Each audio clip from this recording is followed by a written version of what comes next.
नमस्कार, दिन भर की बड़ी खबरों में आपका स्वागत है। मैं हूं परवीन शेख। आज इस बुलेटिन में बात होगी सोनिया गांधी के नेतृत्व में होने वाली विपक्षी दलों की बैठक की, विपक्षी एकता से डरी बीजेपी के एक्शन की, बात करेंगे राहुल गांधी के देसी अंदाज से परेशान बीजेपी की। राहुल गांधी की तारीफ में जैन धर्मगुरु ने कही बड़ी बात की, साथ ही जानेंगे कैसे मोदी सरकार के खिलाफ केजरीवाल और कांग्रेस हुए एकजुट। और बुलेटिन के आखिर में बात होगी यूसीसी पर अकेली पड़ी बीजेपी की। इसके साथ ही और भी कई बड़ी खबरों से आपको करवाएंगे रूबरू, लेकिन तमाम बड़ी खबरों से पहले एक नजर सुर्खियों पर। नितिन गडकरी ने अपनी ही सरकार को लेकर दिया विवादित बयान, कहा सरकार विष कन्या की तरह किसी भी योजना को कर सकती है बर्बाद। मणिपुर में टकराव के बीच एक और महिला की ली गई जान, चेहरे पर गोलियां मारी, भीड़ ने ट्रकों में लगाई आग। 10 दिन पहले स्कूल के बाहर महिला को मारी थी गोली। पटना में आरजेडी कार्यालय के बाहर लगाया गया पीएम मोदी का पोस्टर, पीएम मोदी को बताया गया महंगाई मैन। पोस्टर के बीच सब्जियों और अनाजों के दामों को दिखाया गया। दिल्ली में अब घटने लगा है यमुना का जलस्तर, मोटर पंप से निकाला जा रहा है इलाकों का पानी। यमुना नदी का जलस्तर 205.98 मीटर दर्ज किया गया। ये तो थी सुर्खियां और अब बात आज की सबसे बड़ी खबर की। 2004 में विपक्षी खेमे का मजबूत नेतृत्व कर चुकी सोनिया गांधी का करिश्मा एक बार फिर तमाम विपक्षी राजनीतिक दलों को एक साथ एक मंच पर लाने में कामयाब होता दिखाई दे रहा है। बेंगलुरु में होने वाली विपक्षी दलों की बैठक के लिए 24 दलों ने अपनी सहमति दी है। देखते हैं ये रिपोर्ट। देश की सियासत में आने वाले 2 दिन 17 और 18 जुलाई बेहद महत्वपूर्ण हैं, क्योंकि इस दिन बेंगलुरु में विपक्षी गठबंधन की बैठक होनी है। 24 दलों को न्योता भेजा गया है और सभी ने आने की पुष्टि कर दी है। 2004 में विपक्षी खेमे को मजबूत नेतृत्व प्रदान कर चुकी सोनिया गांधी का करिश्मा एक बार फिर विभिन्न राजनीतिक दलों को एक साथ एक मंच पर लाने में कामयाब होता दिखाई पड़ रहा है। सोनिया गांधी भी इस बैठक में शामिल हो रही हैं। उनकी ओर से 17 जुलाई को विपक्षी दलों के नेताओं को डिनर भी दिया जा रहा है। सोनिया गांधी के चलते ही कुछ दिन पहले तक नाराज दिख रही टीएमसी चीफ ममता बनर्जी बेंगलुरु जाने को तैयार हो गई हैं। विपक्ष की मजबूत होती एकता का नजारा बेंगलुरु की सड़कों पर भी दिखाई दे रहा है। हर तरफ विपक्षी दलों के बड़े नेताओं के होर्डिंग्स और कटआउट दिखाई दे रहे हैं। पूरा बेंगलुरु शहर विपक्षी एकता के पोस्टर और बैनरों से पटा पड़ा है। ऐसे में ये बैठक देश की राजनीति की दिशा और दशा बदल सकती है, क्योंकि इस बार विपक्षी दलों की बैठक में सीट शेयरिंग के मुद्दे पर भी बात होगी। किस राज्य में कौन सी पार्टी लीड करेगी, इसकी तस्वीर भी साफ हो सकती है। विपक्ष सभी सीटों पर साझा उम्मीदवार खड़ा करने पर एक मत बनाने में सफल हुआ तो इसे कांग्रेस और सोनिया गांधी की बड़ी सफलता मानी जाएगी, और फिलहाल इस ओर बात बनती भी दिखाई दे रही है। बैठक में इस बार राज्यवार चर्चा होगी, साथ ही विपक्षी गठबंधन और उसके संयोजक के नाम पर भी मोहर लगने की पूरी संभावना है। वैसे सीपीआई के महासचिव डी राजा ने गठबंधन के नाम का संकेत पहले ही दे दिया है। विपक्षी गठबंधन का नाम पैट्रियोटिक डेमोक्रेटिक अलायंस पीडीए यानी देशभक्त लोकतांत्रिक गठबंधन हो सकता है। संयोजक पद को लेकर फिलहाल बिहार के सीएम नीतीश कुमार का नाम सबसे आगे माना जा रहा है। सोनिया गांधी के नेतृत्व में मजबूत होते विपक्ष ने बीजेपी की चिंता बढ़ा दी है। शायद यही वजह है कि अब बीजेपी अपने रूठे साथियों को मनाने में जुट गई है। बीजेपी ने भी विपक्ष को जवाब देने के लिए 18 जुलाई को दिल्ली में एनडीए की बड़ी बैठक बुलाई है। क्या है पूरी खबर, देखते हैं ये रिपोर्ट। पिछले 9 सालों में एनडीए से एक के बाद एक पार्टियां अलग होती गई, लेकिन बीजेपी ने इसकी चिंता नहीं की, उल्टा अपने सहयोगियों को बार बार नाराज किया। कई दलों ने अपमानित होकर एनडीए छोड़ा, लेकिन अब 2024 के लोकसभा चुनाव में बीजेपी की नाव फंस गई है। विपक्ष की मजबूत घेराबंदी ने बीजेपी को बैकफुट पर धकेल दिया है। पटना के बाद बेंगलुरु में विपक्ष की होने वाली बैठक से साफ हो गया है कि विपक्षी दल इस बार बीजेपी पर भारी पड़ रहे हैं। हाल देखकर बीजेपी को अपने पुराने सहयोगियों की याद आने लगी है। पार्टी उन्हें मनाने में जुटी है। यूपी में सुबह सपा चीफ ओपी राजभर को साथ लाने के लिए पीएम मोदी तक को सक्रिय होना पड़ा। अमित शाह ने खुद राजभर से बात की तो आरएलडी चीफ जयंत चौधरी को मनाने में भी बीजेपी के दिग्गज जुटे हुए हैं, लेकिन जयंत ने साफ कर दिया है कि वो विपक्षी गठबंधन के साथ है। 5 साल पहले बीजेपी से अलग हुई तेलुगु देशम पार्टी को भी एनडीए में लाने की कोशिश गृह मंत्री अमित शाह करने में जुटे हैं। तो तमिलनाडु की मुख्य विपक्षी पार्टी AIADMK के सामने भी बीजेपी झुकती दिख रही है। 3 साल पहले कृषि कानूनों के खिलाफ बीजेपी का साथ छोड़ने वाली अकाली दल को भी अब एनडीए में शामिल करने की कोशिशें हो रही है। साफ है कि जिन पार्टियों की जरूरत अभी तक बीजेपी को नहीं दिख रही थी, अब बीजेपी उनकी शरण में जा रही है। विपक्षी गठबंधन की बढ़ती ताकत को देखते हुए 18 जुलाई को बीजेपी ने एनडीए की बैठक बुलाई है। इसमें कई छोटी पार्टियों को न्योता दिया गया है, लेकिन जिन दलों पर बीजेपी दांव लगाने की कोशिश कर रही है वो अपने अपने राज्यों में बेहद कमजोर हो चुके हैं और विपक्षी गठबंधन के सामने टिकते नहीं दिख रहे हैं। ऐसे में मजबूत विपक्षी एकता का सामना लोकसभा चुनाव में एनडीए कैसे करेगा, इसे लेकर बीजेपी में चिंता दिख रही है। विपक्षी दलों की बैठक के जवाब में एनडीए की इस बैठक से बीजेपी के डर को साफ देखा जा सकता है। इधर राहुल गांधी के देसी अंदाज ने भी बीजेपी को डरा दिया है। आज राहुल गांधी का एक वीडियो सामने आया है जिसमें वो किसानों के साथ नजर आ रहे हैं और क्या कुछ खास है इस वीडियो में, देखते हैं ये रिपोर्ट। खेतों में ट्रैक्टर चलाते, किसानों से बातें करते और उनके घर पर खाना खाते कांग्रेस नेता राहुल गांधी का वीडियो सामने आया है। उन्होंने अपने ट्विटर से जो वीडियो शेयर किया है वो हरियाणा के सोनीपत के खेतों का है। इसमें राहुल किसानों के साथ खेतों में काम करते हुए भी दिख रहे हैं। उन्होंने ये भी बताया है कि उन्होंने खेतों में धान की रुपाई की। राहुल ने अपने ट्विटर हैंडल पर यह वीडियो शेयर किया है। वीडियो के साथ कैप्शन में उन्होंने लिखा है, धान की रुपाई, मंजी पर रोटी, किसान है भारत की ताकत। इस दौरान राहुल ने कहा कि सोनीपत हरियाणा में मेरी मुलाकात 2 किसान भाइयों संजय मलिक और तस्बीर कुमार से हुई। वो बचपन के जिगरी दोस्त हैं जो कई सालों से एक साथ किसानी कर रहे हैं। उनके साथ मिलकर खेतों में हाथ बटाया, धान बोया, ट्रैक्टर चलाया और दिल खोलकर कई बातें हुई। गांव की महिला किसानों ने अपने परिवार की तरह प्यार और सम्मान दिया और घर की बनी रोटियां खिलाई। सच्चे हैं और समझदार हैं भारत के किसान। अपनी मेहनत भी जानते हैं, अपने अधिकार भी पहचानते हैं। जरूरत आने पर काले कानूनों के खिलाफ डट जाते हैं तो साथ में एमएसपी और बीमा की सही मांग भी उठाते हैं। अगर हम उन्हें सुने, उनकी बात समझे तो देश की कई समस्याएं भी सुलझ सकती हैं।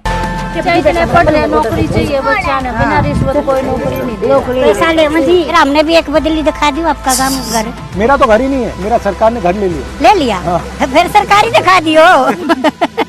राहुल गांधी ने जो वीडियो पोस्ट किया है उसमें कांग्रेस नेता वहां मौजूद सभी लोगों के साथ मिले, खेती किसानी की, किसानों के साथ बैठकर नाश्ता किया। वहीं वीडियो शेयर करने के बाद से ही राहुल आज सुबह से ही ट्विटर पर ट्रेंड कर रही हैं। राहुल का ये देसी अंदाज लोगों को खूब पसंद आ रहा है और अभी तक लाखों लोग इस वीडियो को देख चुके हैं। राहुल गांधी का आम लोगों के साथ ये कनेक्शन बीजेपी के लिए बड़े संकट का संकेत है। संकट तो बीजेपी के लिए जैन धर्मगुरु के बयान ने भी खड़ा कर दिया है। राहुल गांधी की भारत जोड़ो यात्रा की तारीफ हर तरफ हो रही है। अब एक जाने माने जैन मुनि ने राहुल गांधी की जमकर तारीफ की है। तो क्या कहा है धर्मगुरु ने, देखते हैं ये रिपोर्ट। जैन भिक्षु रमणीक मुनि जी महाराज ने कांग्रेस नेता राहुल गांधी की जमकर तारीफ की है। जैन मुनि की वीडियो पर कांग्रेस प्रवक्ता सुप्रिया श्रीनेत ने प्रतिक्रिया व्यक्त की है। इस वीडियो में जैन मुनि राहुल गांधी की 4000 किलोमीटर लंबी भारत जोड़ो यात्रा के लिए उनकी प्रशंसा करते हैं और उन्हें एक बुद्धिमान व्यक्ति बताते हैं। जैन मुनि ने वीडियो में कहा है कि राहुल गांधी के बारे में मेरे विचार उनकी 3000-4000 किलोमीटर चलने की तपस्या को देखने के बाद बदल गए हैं। मैं सोचता था कि वो आदमी देश के बारे में गंभीर नहीं है और उनके दर्द को नहीं समझते, लेकिन सच कुछ और ही है। मैं देख रहा था कि कैसे एक बूढ़ा आदमी भारत जोड़ो यात्रा के दौरान राहुल गांधी की ओर दौड़ता हुआ आया। जैसे ही वो करीब आया, उसने गांधी के पैर के ऊपर उल्टी कर दी। अगर कोई और आदमी होता तो बिना रुके पीछे हट जाता, लेकिन गांधी वैसे ही खड़े रहे। आदमी ने और उल्टी कर दी, लेकिन राहुल नहीं हटे। वो कितना बुद्धिमान आदमी है, वो भारत को बदल देगा। वही जैन भिक्षु रमणीक मुनि जी महाराज का राहुल गांधी का तारीफ करने वाला वीडियो को सुप्रिया श्रीनेत ने अपने ट्विटर हैंडल पर शेयर किया है। उन्होंने लिखा है कि राहुल जी की तपस्या और विचारधारा देखकर मेरे विचार बदल गए। क्या स्थित प्रज्ञ आदमी है, ये भारत को बदल कर रख देगा। रमणीक मुनि जी महाराज राहुल गांधी नहीं बदले हैं, वो हमेशा से ऐसे ही थे। करोड़ों रुपए खर्च करके उनकी छवि को बिगाड़ने की साजिश अब ध्वस्त हो गई है। आखिर सूरज और सत्य को कौन छुपा सकता है। राहुल गांधी की बढ़ती लोकप्रियता से मोदी सरकार परेशान है। वहीं कांग्रेस और केजरीवाल की एकजुटता ने भी मोदी सरकार को परेशान कर दिया है। दिल्ली अध्यादेश को लेकर कांग्रेस पार्टी और आम आदमी पार्टी एकजुट हो गए हैं। केंद्र के अध्यादेश के खिलाफ कांग्रेस अब आम आदमी पार्टी को समर्थन देने जा रही है। इस एकजुटता से मोदी सरकार को जोरदार झटका लगा है। साथ ही संसद के मॉनसून सत्र में भी बीजेपी की मुश्किलों में इजाफा हो गया है। क्या है पूरी खबर, देखते हैं ये रिपोर्ट। मिशन 2024 में जुटी कांग्रेस बीजेपी को मात देने के लिए अपनी हर रणनीति को सोच समझकर अंजाम दे रही है। कांग्रेस में लगातार बैठकों का दौर जारी है। इस बीच आज मोदी सरकार को झटका देते हुए कांग्रेस ने बड़ा ऐलान किया है। कांग्रेस ने विपक्षी एकता को मजबूत देते हुए दिल्ली के सीएम अरविंद केजरीवाल को केंद्र के अध्यादेश के खिलाफ समर्थन देने का ऐलान कर दिया है।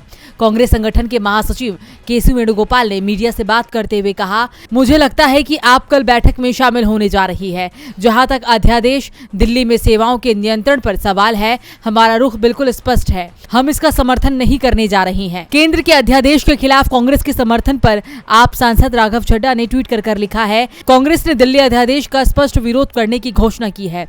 ये एक सकारात्मक विकास है। 2024 के लोकसभा चुनाव में मोदी का चुनावी रथ रोकने के लिए बेंगलुरु में 17-18 जुलाई को विपक्षी दलों की बैठक होने जा रही है, जिसमें कई विपक्षी पार्टियां शामिल होंगी। आम आदमी पार्टी को कांग्रेस के समर्थन के ऐलान के बाद अब इस बैठक में आप भी शामिल हो रही है। कांग्रेस और केजरीवाल की एकजुटता से संसद के मानसून सत्र में बीजेपी की मुश्किलें बढ़ने वाली है। आपको बता दें कि कांग्रेस के शीर्ष नेतृत्व ने शनिवार को संसद के आगामी मानसून सत्र के दौरान उठाए जाने वाले तमाम मुद्दों पर चर्चा के लिए बैठक की थी। संसदीय रणनीति समूह ने बड़े मसलों पर राय मशविरा भी किया था। जब अध्यादेश पर चर्चा के बारे में पूछा गया था तो कांग्रेस महासचिव जयराम रमेश ने कहा था कि पार्टी ने लोकतांत्रिक रूप से निर्वाचित राज्य सरकारों के संवैधानिक अधिकारों और जिम्मेदारों पर मोदी सरकार के हमलों के खिलाफ हमेशा लड़ाई लड़ी है। विपक्षी एकता की मजबूती के लिए कांग्रेस का ये बड़ा सियासी कदम माना जा रहा है। सियासी हलचल तो महाराष्ट्र में भी तेज है। महाराष्ट्र की राजनीति में लगातार उथल पुथल जारी है। अजीत पवार और शरद पवार के बीच राष्ट्रवादी कांग्रेस पार्टी को लेकर खींचतान जारी है। इस बीच अजीत पवार गुट के विधायक एनसीपी अध्यक्ष शरद पवार से मिलने वाई.बी. चौहान सेंटर पहुंचे। अचानक अजीत गुट के विधायकों का शरद पवार से मिलना हैरान कर देने वाला है, जिसको लेकर सियासी गलियारों में कयासों का बाजार गर्म हो गया है। क्या है पूरी खबर, देखते हैं ये रिपोर्ट। महाराष्ट्र में सियासी हलचल तेज है। पहले शुक्रवार को अजीत पवार अपने चाचा शरद पवार से मिलने पहुंचे थे। आज अजीत पवार गुट के कई नेताओं ने मुंबई के वाई.बी. चौहान सेंटर में शरद पवार से मुलाकात कर राजनीतिक सरगर्मी बढ़ा दी। एनसीपी चीफ से मुलाकात करने वालों में महाराष्ट्र के उप मुख्यमंत्री अजीत पवार, प्रफुल्ल पटेल, छगन भुजबल, दिलीप वलसे पाटिल और दूसरे नेता शामिल रहे। मुलाकात के बाद प्रफुल्ल पटेल ने कहा कि आज हम सब हमारे नेता शरद पवार से मिलने आए और हमने उनसे आशीर्वाद मांगा। हमारी इच्छा है कि एनसीपी एक साथ रहे और मजबूती से आगे काम करे। इसके लिए हमने शरद पवार को कहा है कि वो इस दिशा में विचार करें। शरद पवार ने किसी भी प्रकार की प्रतिक्रिया नहीं दी है। अजीत पवार गुट के नेताओं के शरद पवार से मिलने आने की जानकारी मिलने पर एनसीपी के प्रदेश अध्यक्ष जयंत पाटिल और पार्टी नेता जितेंद्र आव्हाड भी वाई.बी. चौहान सेंटर पहुंचे। इस मुलाकात के बाद सियासी गलियारों में कयासों का बाजार गर्म है। कहा जा रहा है कि अजीत पवार एनसीपी प्रमुख शरद पवार की रैलियों में उमड़ी भीड़ से घबरा गए हैं। सीनियर पवार की लोकप्रियता ने उनके नीचे की जमीन खिसका दी है, जिसके बाद भतीजे अजीत पवार चाचा शरद पवार के सामने झुकने में ही अपना फायदा देख रहे हैं। वैसे इससे पहले अजीत पवार ने शुक्रवार को भी शरद पवार से मुलाकात की थी। उन्होंने बताया था कि उनकी चाची बीमार थी, वो उनसे मिलने गए थे। शरद पवार से अजीत की मुलाकातें किसी बड़े सियासी तूफान की आने की आहट के रूप में भी देखी जा रही है। अब देखना होगा कि आने वाले वक्त में महाराष्ट्र की सियासत में क्या नया ट्विस्ट आता है। और बुलेटिन के आखिर में बात यूसीसी पर अकेली पड़ी बीजेपी की। बीजेपी के लिए यूनिफॉर्म सिविल कोड की राह आसान नहीं होने वाली है। मुस्लिम समुदाय तो शुरुआत से ही विरोध में है, लेकिन अब कई राज्यों ने भी इसका विरोध शुरू कर दिया है। एनडीए की सहयोगी पार्टी ने भी यूसीसी को लेकर विरोधी रुख अख्तियार कर लिया है। तो कैसे अपने ही जाल में फंस गए पीएम मोदी, देखते हैं ये खास रिपोर्ट। यूनिफॉर्म सिविल कोड लागू करने की बात करने वाली बीजेपी अब इस मामले में अकेले पड़ती नजर आ रही है। यूसीसी को लेकर देश में हो रहे विरोध में बीजेपी के सहयोगी दल भी शामिल होते जा रही हैं। इन दलों में अब तमिलनाडु में बीजेपी की गठबंधन सहयोगी पीएमके भी शामिल हो गई है। पीएमके का कहना है कि यूसीसी राष्ट्र एकता और विकास के खिलाफ है। पीएमके अध्यक्ष डॉक्टर अबुमणि रामदास ने 22वें कानून आयोग के अध्यक्ष को खत लिखकर बताया है कि उनकी पार्टी यूसीसी का विरोध क्यों कर रही है। पूर्वोत्तर में बीजेपी के सहयोगी दल नेशनल पीपल्स पार्टी के चीफ और मेघालय के सीएम कोनार्ड सगमा ने यूसीसी को लेकर 30 जून को बयान दिया था कि समान नागरिक संहिता भारत के वास्तविक विचार से विपरीत है। ये देश के लिए सही नहीं है। भारत एक विविधतापूर्ण देश है, विविधता हमारी ताकत है। वहीं नागालैंड में बीजेपी की सहयोगी नेशनलिस्ट डेमोक्रेटिक प्रोग्रेसिव पार्टी ने समान नागरिक संहिता का विरोध किया है।